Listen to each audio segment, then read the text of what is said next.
In this video, I'm going to show you on how you can start a new template in Canva using a custom shape or a custom aspect ratio. So in Canva, we have a lot of aspect ratios or templates, like we have 9 by 16, we have 16 by 9, we have 3 by 2, we have 1 by 1. But sometimes you want to get a very specific or not the kind of dimension that is known or popular. If that was the case, then you want to create a custom template dimension. Now what you can do is you have to open Canva, and then you want to navigate to the home page, and then you want to click custom size, and then here you can specify the width and the height of the canvas. Let's say I'm going to select 800 by 450, and then you can select the unit.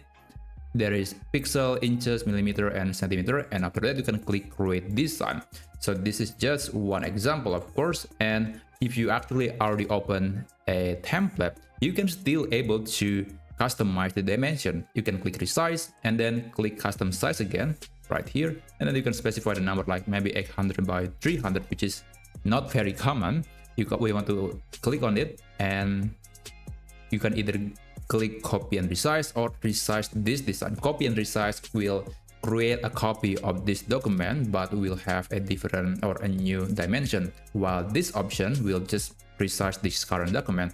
And I'm going to just select that option since this document is empty. But if you're working on a project, then it is a good idea to create a copy. And you can click resize this design, and Canva will instantly reload the page and give you a brand new document, actually the same document but new dimension. So there you have it. That's how you can set a custom dimension in Canva.